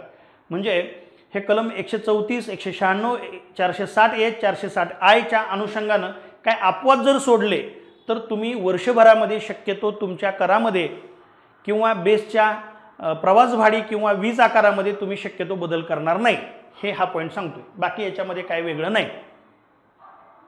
तर मग दुसरा पॉईंट सांगतोय की कलमे 134, 196, 460H, 460I खाली असेल ते खेरीज ते वगळता एरवी याप्रमाणे निश्चित करण्यात आलेले दर आणि याप्रमाणे निश्चित करण्यात आलेल्या वस्तू यामध्ये ज्या वर्षासाठी उक्त दर व वस्तू निश्चित करण्यात आल्या असतील त्या वर्षामध्ये त्यानंतर फेरफार केला जाणार नाही. म्हणजे अर्थसंकल्प एकदा मांडून मंजूर केला त्यानंतर पुन्हा पुन्हा त्या कराच्या दरामध्ये बदल केले जाणार नाही, प्रवास भाड्यामध्ये बदल केले जाणार नाही किंवा विजेच्या आकारामध्ये बदल केले जाणार नाही. फक्त हे त्या अनुषंगाने अपवाद सांगितले. हे काही लक्षात ठेवण्याची गरज नाही, माहीत असावं म्हणून, नाही तर मग हे कळत नाही. येतं लक्षात? म्हणून ह्या गोष्टी सांगितल्या. आता खरं तर येत्या वस्तू म्हणले, आता वस्तू पण सुद्धा आता काय उल्लेख चुकीचा आहे कारण जकातच नाही तर आता वस्तूचा पण संबंध नाही. येतं लक्षात? तर बाकी करच ह्यातलं लक्षात ठेवायचं. पुढं आता हे तिसरा पॉईंट काय महत्त्वाचा नाही बघा. तिसरा पॉईंट काय म्हणतोय? तिसरा पॉईंट म्हणतोय की तो 2010-11, 2011-12 आणि 2012-13 या 3 वर्षांसाठी होता फक्त. त्यामुळे ही तरतूद फक्त त्या वर्षांसाठी होती. तर ते काय आता गरजेचं नाही. फक्त त्यांनी सांगितलंय की बाबा 2010-11, 11-12 किंवा 12-13 या 3 वर्षासाठी तुम्ही स्वतंत्रपणे कराचे दर आकारू शकाल आणि ते 1 एप्रिलपासून त्या वर्षी सुरू होणाऱ्या 1 एप्रिलपासून लागू होतील. तर हे फक्त त्या वर्षासाठीच होतं. येतं लक्षात? म्हणजे कारण 2010, 2011 आणि 2012 ह्या 3 वर्षासाठी एकत्रितपणे दर एकदाच आकारले आणि त्या वर्षी ते 1 एप्रिलला सुरू झाले, पण ते त्या 3 वर्षासाठीच होते. येतं लक्षात? त्यामुळे आता त्याचा जास्त रिलेव्हन्स नाही. फक्त आहे म्हणून फक्त बघून घ्यायचं, बाकी काय या म्हणजे पोटकलम 1, 2 यामध्ये काही अंतर्भूत असले तरी महानगरपालिकेत सरकारी वर्ष 2010, 11, 11, 12, 12, 13 या दरम्यान कोणत्याही वेळी इमारतीच्या किंवा जमिनीच्या अथवा त्या भागाच्या वापरकर्त्याच्या निरनिराळ्या प्रवर्गाकरता प्रत्येक उक्त 3 वर्षासाठी स्वतंत्रपणे मालमत्ता कराचे दर निर्धारित करण्यात येतील। मालमत्ता कराचे असे निर्धारित केलेले दर 3 वर्षाच्या त्या 1 एप्रिलपासून अंमलात येतील, तेव्हापासून ते अंमलात आले असल्याचे मानण्यात येईल आणि उक्त 3 वर्षाचे कर आणि निर्धारित केलेल्या दराने बसवण्यात योग्य व देय असतील। तर हे त्या 3 वर्षासाठीच होतं, आता काही ह्याचा संबंध नाही, त्यामुळे हे लक्षात ठेवण्याची गरज नाही। पण परत कुणी म्हणू नये मी काय घेतलं हे, परत कुणी म्हणू नये की सरांनी हे स्किप केलं, येतं का, कारण हे वाचून कळत नाही, तर हे महत्त्वाचं नाही। पुढं पण आता का घेणं काय महत्त्वाचं आहे, एखादा शिक्षक एखादा परीक्षक आहे, आता हे TCSचे परीक्षक वगैरे आहेत, जर समजा नाही एवढं त्यांच्या लक्षात आलं तर विचारला प्रश्न तर गडबड नको व्हायला, मग हे अपवाद आहे म्हणून तर ते असू दे, त्यामुळे घेतो आपण। आता कलम 129, आता कलम 129 मध्ये काय सांगितलं, आता महानगरपालिका अर्थसंकल्प स्वीकारेल किंवा मान्य करेल, महानगरपालिका अर्थसंकल्प मंजूर करेल, म्हणजे final adoption of budget estimate. आता म्हणजे सगळ्या वेगवेगळ्या स्टेजमधून आल्यानंतर महानगरपालिका हा अर्थसंकल्प काय करणार आहे, मंजूर करणार आहे, येतं का लक्षात। मग आता हे सगळं आपण बघितलंय, म्हणजे हा सगळा प्रकार आपण बघितलाय, हे सगळं व्यवस्थित बघितलेलं आहे। आता मी हे परत तुम्हाला सांगण्याची गरज नाही, आता मी डायरेक्ट हे काय म्हणताय ते बघू आपण। हे काय म्हणताय बघा की महानगरपालिका अधिक विचारासाठी कुणाकडे कोणता अर्थसंकल्प पाठवणार आहे। आता आपण हे बघितलं की एक महानगरपालिका अधिक विचारासाठी हे वेगवेगळे जमा खर्च कुणाकडे पाठवणार आहे, तर आता बघा ह्या बेस्ट समितीकडे काय पाठवणार आहे सांगितलं आपण। हे बेस्ट समिती जी आहे, हे बेस्ट समितीकडे महानगरपालिका काय पाठवते म्हणून सांगितलं, अर्थसंकल्पीय अंदाजपत्रक C, कारण अर्थसंकल्पीय अंदाजपत्रक C हे बेस्टच्या संदर्भात आहे, त्यामुळे ते अर्थसंकल्पीय अंदाजपत्रक तुम्ही कोणाकडे पाठवणार आहे, बेस्ट समितीकडे पाठवणार आहे। पुन्हा अर्थसंकल्पीय अंदाजपत्रक E कशा संदर्भात आहे, शिक्षणाच्या संदर्भात आहे, ते कोणाकडे पाठवणार आहे तुम्ही, शिक्षण समितीकडे पाठवणार आहे। घेतले आपण, फक्त आता इथं फक्त तुम्हाला जोडून द्यायचं आहे, बाकी काही नाही। म्हणून तर हे सगळं बॅकग्राऊंड आपल्याला घेतलं। कदाचित काही लोकांना असं वाटेल की सर एवढं का सांगायला लागलेत, कारण हे त्याशिवाय कळतच नाही म्हणून, येते का लक्षात। तर हे जेवढं आवश्यक आहे तेवढंच मी सांगत असतो, कारण मी तुमचा अजिबात 1 सेकंद वाया जाणार नाही याची काळजी घेतो। मित्रांनो तुम्ही बघा, मी लेक्चरमध्ये पाणीसुद्धा पित नाही, त्यामुळं तुमचा म्हणजे मी, कारण हे रेकॉर्डेड बॅच आहे, जर वर्गात ज्यावेळी आपण ऑफलाईन बॅच असते त्यावेळी सगळं वेगळ्या वेगळ्या गोष्टी असतात, पण रेकॉर्डेड बॅचमध्ये तुमचा वेळ तुम्हाला अगदी लेक्चर चालू करायला, म्हणजे लाईव्ह ज्यावेळी लेक्चर असतं त्यावेळी लेक्चर चालू करायला वेळ झालं तरी तुम्ही पॅनिक होत असता, त्यामुळे इथं जर मी काय टाईमपास केला तरी तुम्ही पॅनिक होता, काय वेळ चालला आहे उगीच म्हणून। हाही माझं लेक्चरसुद्धा तुम्ही स्पीडनं बघत असता, त्यामुळे मग ह्यात जर मी काय टाईमपास केला तर तुम्हाला ते कंटाळवाणं वाटत असतं। त्यामुळं इथं मी एक तुमचा सेकंदसुद्धा जे गरजेचं आहे तेवढंच सांगतोय, पण त्याशिवाय कळणारच नाही, त्यासाठी काही गोष्टी सांगाव्या लागतात मला। तर त्यामुळं शिक्षणाच्या संदर्भातला जो अर्थसंकल्प आहे तर तो E आहे, आणि तो कुणाकडे पाठवणार आहे तुम्ही, शिक्षण समितीकडे। आता स्थायी समितीकडे तुम्ही काय पाठवणार आहे, बऱ्यापैकी सगळेच जमा खर्च पाठवणार आहे। शक्यतो तुम्ही बेस्टचा जमा खर्च पाठवत नसता, कारण बेस्टचा जमा खर्च ही टेक्निकल गोष्ट आहे, ही तांत्रिक गोष्ट आहे, ती उद्योगाची गोष्ट आहे, तर त्या गोष्टी स्थायी समितीला किंवा महानगरपालिकेला पण कळत नसतात। त्यामुळं बेस्टच्या समितीनं आणि महाव्यवस्थापकानं जे सांगितले ते जसे तसं शक्यतो मान्य करण्याचाच प्रकार असतो। मग स्थायी समितीकडे तुम्ही काय पाठवता, अंदाजपत्रक, अर्थसंकल्पीय अंदाजपत्रक एनं काय सांगितले, व्यापक बाबीत, प्रकरण 9, प्रकरण 10, आणखी बऱ्याच व्यापक बाबीत। त्यानंतर अर्थसंकल्प अंदाजपत्रक B पण पाठवता, B कशाशी निगडीत आहे, इमारतीच्या संदर्भातलं आहे।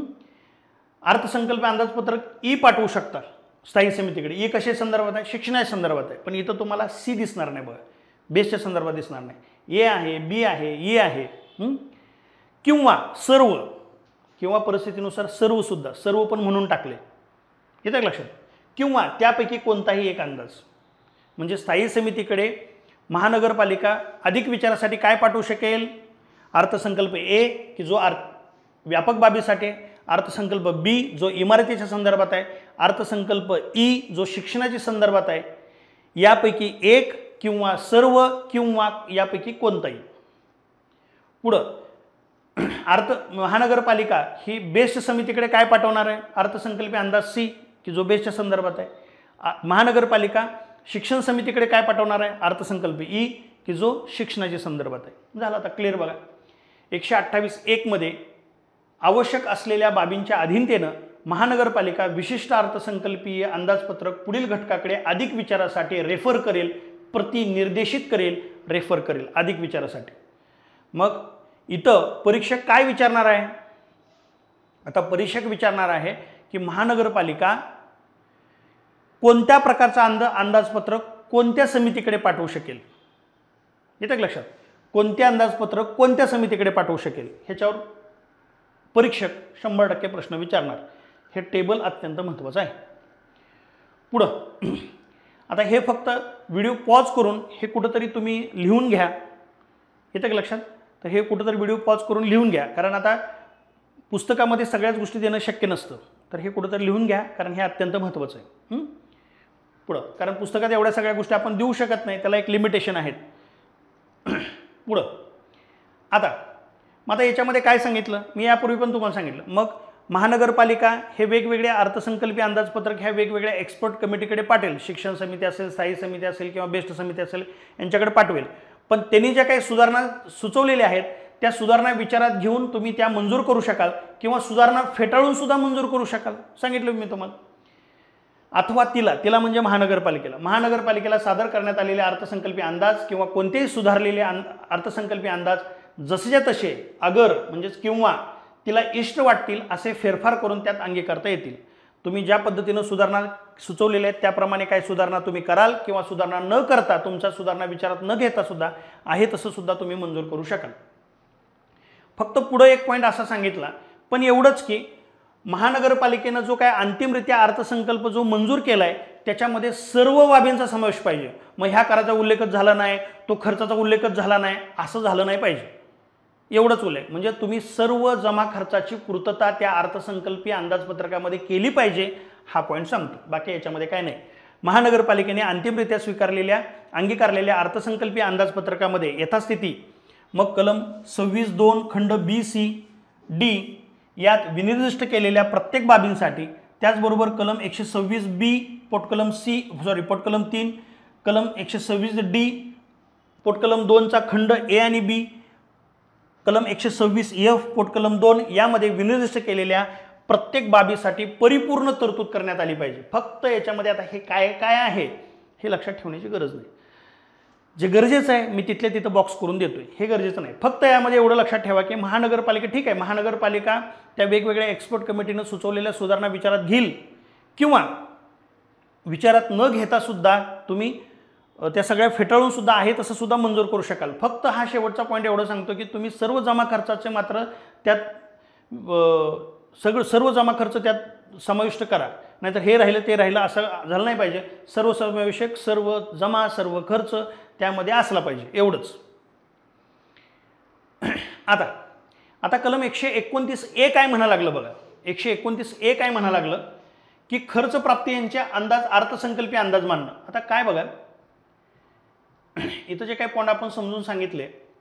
आता आपण असं म्हणलं की ठीक आहे की 1 एप्रिल 2025 पासून नवीन सरकारी आर्थिक वर्ष सुरू होतं आहे आणि नवीन सरकारी आर्थिक वर्षामध्ये तुम्हाला 1 रुपया जरी खर्च करायचा असेल तर महानगरपालिकेनं तो अर्थसंकल्प मंजूर केल्याशिवाय तुम्हाला खर्चही करता येत नाही, तुम्हाला जमा पण करता येत नाही. मग असा प्रकार होऊ शकतो. वेगवेगळ्या कारणानं महानगरपालिकेकडून तो जमा खर्च 31 मार्चपर्यंत मंजूर नाहीच झाला, कारण सरकारी कामात बरेच अडथळे येऊ शकतात, वेगवेगळी कारणं असू शकतात, वेगवेगळ्या विरोधकांचा गोंधळ असू शकतो, बरेच काही गोष्टी असू शकतात, कोरोनासारखी परिस्थिती असू शकते, काहीही असू शकतं. मग काय करायचं? किंवा आपण बघतो की 2022 पासून मुंबई महानगरपालिका याचे इलेक्शनच झाले नाहीत, तिथं प्रशासकच आहे 2022 पासून, म्हणजे आयुक्ताकडेच सगळ्या पावर आहेत. मग काय करायचं? तर कुठल्याही कारणास्तव वेळेत जर महानगरपालिकेकडून अर्थसंकल्प मंजूर नाही झाला तर काय करायचं? तर आपण इकॉनॉमीमध्ये पण बघत असतो की 31 मार्चपर्यंत जर अर्थसंकल्प मंजूर नाही झाला तर आपण लेखानुदान मांडत असतो. लेखानुदान मांडत असतो. त्याला इंग्लिशमध्ये आपण म्हणतो वोट ऑन अकाउंट. आणि जे काही तुम्ही अंदाजपत्रकामध्ये जो जमा खर्च जो मांडलेला आहे, जो खर्च मांडलेला आहे, तर त्याची 2 महिने एवढी रक्कम काढून घेतली जाते आणि खर्च केली जाते, किंवा 1/6 रक्कम काढून घेतली जाते आणि खर्च केली जाते. जशी लेखानुदानाची तरतूद आहे तीच तरतूद या कायद्यामध्ये 129A न सांगितलेली, 129A न सांगितलेली. मग हा 129A काय म्हणा लागला? 129A म्हणा लागला, जर वेगवेगळ्या कारणामुळे जर 31 मार्चपर्यंत जर महानगरपालिकेनं जर हा अर्थसंकल्प मंजूर नाही केला, अर्थसंकल्पीय अंदाजपत्रक मंजूर नाही केलं, तर आयुक्तानं जे काही जमा खर्चाचे जे अंदाजपत्रक मांडलेलं होतं, किंवा बेसच्या बाबतीत महाव्यवस्थापकाने जे अंदाजपत्रक मांडलेलं होतं, तर तेच अंदाजपत्रक तुम्ही पुढं कॅरी फॉरवर्ड करा. तेच जणू काही ते महानगरपालिकेनं मंजूर केले त्याप्रमाणेच खर्च करायला सुरुवात करा. म्हणजे मग महानगरपालिकेनं ते वेगवेगळ्या कारणानं मंजूर नाही केलं म्हणून मुंबई महानगरपालिका ठप्प झाली. येतं का लक्षात? जसं अमेरिकेमध्ये टाळेबंदी असते, शटडाऊन, सगळा खर्च बंद, तर तसा प्रकार आपल्याकडे करता येत नाही. येतं का लक्षात? त्यामुळं इथं 129A तेच म्हणणं आहे, जर वेगवेगळ्या कारणामुळं जर समजा महानगरपालिकेनं जर ते मंजूर नाही केलं, 129A म्हणणं तेच आहे, वेगवेगळ्या कारणामुळे जर महानगरपालिकेनं तो जमा खर्च मंजूर नाही केला, अंदाजपत्रक मंजूर नाही केला, तर आयुक्तानं व्यापक बाबींच्या बाबतीत जे कर आणि खर्चाच्या बाबतीत जो अंदाजपत्रक आहे तर तो कॅरी फॉरवर्ड करा, किंवा बेसच्या बाबतीत महाव्यवस्थापकानं जे जमा खर्चाचा अंदाजपत्रक मांडलाय तो कॅरी फॉरवर्ड करा. बघा, 129A खर्च व प्राप्ती यांचे अंदाज, अर्थसंकल्पीय अंदाज मांडणे. या अधिनियमामध्ये काहीही अंतर्भूत असले तरी अर्थसंकल्पीय अंदाज ज्या सरकारी वर्षाशी संबंधित असतील त्या वर्षाच्या प्रारंभापूर्वी महानगरपालिकेने ते अर्थसंकल्पीय अंदाज कोणत्याही कारणास्तव अंतिमरित्या स्वीकृत केलेले नसतील तर त्या वर्षाच्या प्रारंभापूर्वी, म्हणजे प्रारंभ सरकारी वर्षाचा कधी होतो? 1 एप्रिलला. तर 1 एप्रिलपूर्वी जर तुम्ही वेगवेगळ्या कारणानं महानगरपालिकेनं जर अंतिमरित्या स्वीकृत कोणत्याही कारणानं केले नसतील तर महानगरपालिका या अधिनियमाच्या तरतुदीनुसार ते अर्थसंकल्पीय अंदाज रितसर स्वीकृत करेपर्यंत, जोपर्यंत हे महानगरपालिका ते योग्य पद्धतीनं ते मंजूर करत नाही तोपर्यंत कलम 125 अन्वये आयुक्ताने तयार केलेले खर्च व प्राप्तीचे अंदाज आणि कलम 126A अन्वये महाव्यवस्थापकाने बेसच्या संदर्भात तयार केलेले अंदाज हे त्या वर्षाचे अर्थसंकल्पीय अंदाज आहेत असं मानण्यात येईल. पॉईंट लक्षात आला? तर हेच आहे. म्हणजे थोडक्यात 129A म्हणणं हे आहे की 1 एप्रिलपर्यंत वेगवेगळ्या कारणांना महानगरपालिकेनं जर जमा खर्चाला जर मंजुरी नाही दिली तर आयुक्तांना जे काही जमा खर्च जे मांडलेले आहेत तेच गृहीत धरावे, किंवा महाव्यवस्थापकाने बेसच्या बाबतीत जे जमा खर्च मांडलेले आहेत तेच गृहीत धरावे. लक्षात येत आहे? तर आता मात्र तुम्हाला यामध्ये कुठंच शंका राहणार नाही. येतं का लक्षात? म्हणजे महाराष्ट्रात कुठल्याच विद्यार्थ्याला हे एवढ्या लेवलपर्यंत कळणार नाही. म्हणजे आपले बॅचचे विद्यार्थी जर सोडले तर महाराष्ट्रात आपली गॅरंटी आहे आणि आपलं चॅलेंज पण आहे. महाराष्ट्रात इतर कुठल्याही BMCची तयारी करणाऱ्या विद्यार्थ्याला एवढं हे कळूच शकत नाही. येतं का लक्षात? त्याला वेगवेगळ्या विषयाचा पण अभ्यास लागतो ह्या कायद्याबरोबर, तर मग ह्या गोष्टीची फोड करता येते. येतं का लक्षात? तर त्यामुळं हे इतकं व्यवस्थितपणे समजून सांगितलं आहे. प्रश्न याच्यावर एकाच दुसराच येणार आहे, पण हे जर नाही कळलं तर तो प्रश्नच येणार नाही. कन्सेप्ट कळला नाही तर ते लक्षात राहणार कसं? येतं का लक्षात? तर त्यामुळं एकाच दुसरा प्रश्न येणार आहे, पण हे कळल्याशिवाय ते प्रश्न सुटणार नाहीत. त्यामुळं जरी TCSच्या माध्यमातून प्रश्न हे मल्टी स्टेटमेंटचे जरी नसले, 2-3 अ ब कडं जरी खूप जास्त प्रश्न नसले, जरी वन लाईनर जरी एखादे प्रश्न आले तर हे कळल्याशिवाय तर वन लाईनर प्रश्न सुटणार कसा तुमचा? तुम्हाला कळणार तर कसा? येतं का लक्षात? आणि नाही कळलं तर हे लक्षात पण राहत नाही. एवढं सोपं नाही. येतं लक्षात? त्यामुळं मग इतकं जीव तोडून घेतलंय ह्याचा फायदा झाला पाहिजे. सिंगल मार्क नाही गेला पाहिजे. पुन्हा आणखी आपलं वाक्य 100 पैकी 100 मार्क मिळले पाहिजेत. तर मग हे व्यवस्थित करा.